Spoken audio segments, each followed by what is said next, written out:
I was not expecting the Trump administration to go this far, this quick. I mean, that's pretty much my expectations across the board. I did not expect all the things we are seeing to happen in such a short time period. But here we are. The next just insane thing that just casually happened, like it's no big deal. Trump administration orders U.S. embassies to stop student visa interviews. Okay, let's read about it. The Trump administration has ordered U.S. embassies worldwide to immediately stop scheduling visa interviews for foreign students as it prepares to implement comprehensive social media screening for all international applicants.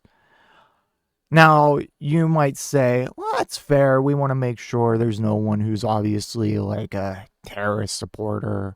I can't even say that because, like, if you're just pro-Palestinian, okay, I'm burying the lead on my own point here. Let's just get right to it. My point is, this isn't them checking your social media to make sure you're not some fucking murderer or something. They want to check your social media to make sure that you are, one, not saying anything against Israel. Two, not saying anything in defense or in favor of the innocent Palestinians being literally genocided by Israel. And number three, to make sure that you have no anti-American views. If you say something bad about the U.S., if you say something bad about Trump on your social media, you bet your ass that your visa application is going to be instantly denied. We've already seen hints of this at people being detained at airports by Customs and Border Patrol and questioned and denied entry and even detained and locked up for weeks for texting their phone criticizing Trump. Or, we've heard this from even U.S. citizens who were detained, like Hassan Piker. And they just ask, like, what are your thoughts on Trump? What are your thoughts on this? Like, this is crazy. This is happening in the United States.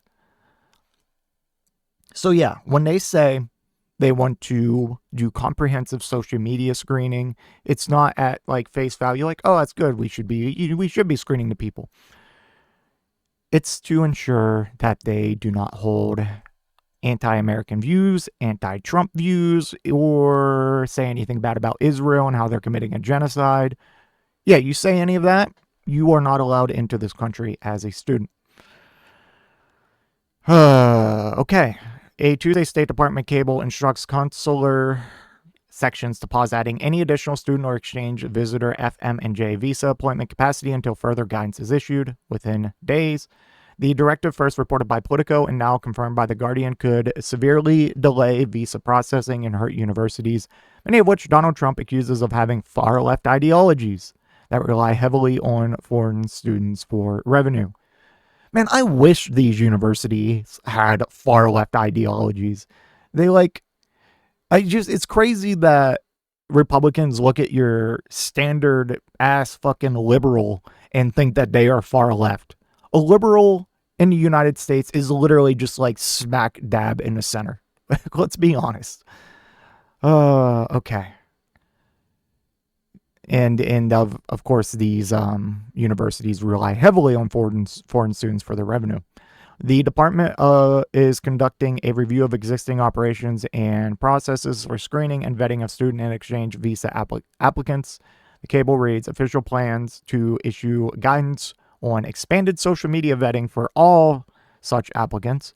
The freeze is further escalation from current screening measures, which have primarily targeted students who participated in pro-Palestinian campus protests. Since March, consular officers have been required to conduct mandatory social media reviews looking for evidence for, here we are, of support for terrorist activity or a terrorist organization, which could be as broad as showing support for the Palestinian cause, as I mentioned, according to a cable obtained by The Guardian. At the time, that directive requires officers to take screenshots of potentially derogatory content for permanent records, even if posts were later deleted. Yeah, this is crazy. The terrorist activity or a terrorist organization, that is just going to mean anyone who says anything critical of Israel and anything who shows support for the innocent Palestinians that are being murdered on a daily basis. Because we've seen this from both sides of the aisle. Okay, Democrats they're no stranger to playing this card. But Republicans and Democrats alike. So basically, our government considers any form of support for pro-Palestine or for pro-Palestinian support or any anti-Israel sentiment, like, hey, they are committing a genocide. That is all considered terrorist support. I mean, look at some of the people that they've tried to lock up or have locked up. And on that same basis, Mahmoud Khalil, they said he was providing material support to Hamas. Same with Mohsen Madawi or Romesa Ozturk. I've done a million videos, so if you want to learn more about them, go find my videos on that, or just do a little bit of reading on each of those cases, and you will realize how insane it is. But yeah, if you are pro-Palestinian, you are basically a terrorist in the eyes of the government. If you are anti-Israel, you are anti-Semitic in the eyes of the government. Anyways, I digress. Let's see. The new expansion would apply social media vetting to all student visa applicants, not just those flagged for activism. Under the screening process, consular officers would examine applicant posts, shares, and comments across platforms such as Instagram, X, and TikTok for content they deem to be threatening to national security, which has since been tied to the Trump administration's stance on combating anti-Semitism. Rubio told senators last week that his department has revoked visas numbering probably into thousands at this point, up from more than 300 reported in March. I don't know the latest count, but we probably have more to do, he said. What a fucking snake. Jesus Christ. Oh my God.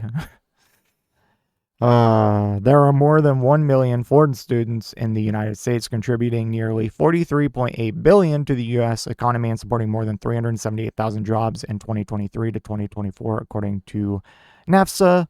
The visa freeze threatens to compound existing challenges facing higher education institutions already experiencing declining international enrollment. The State Department did not immediately respond to a request for comment.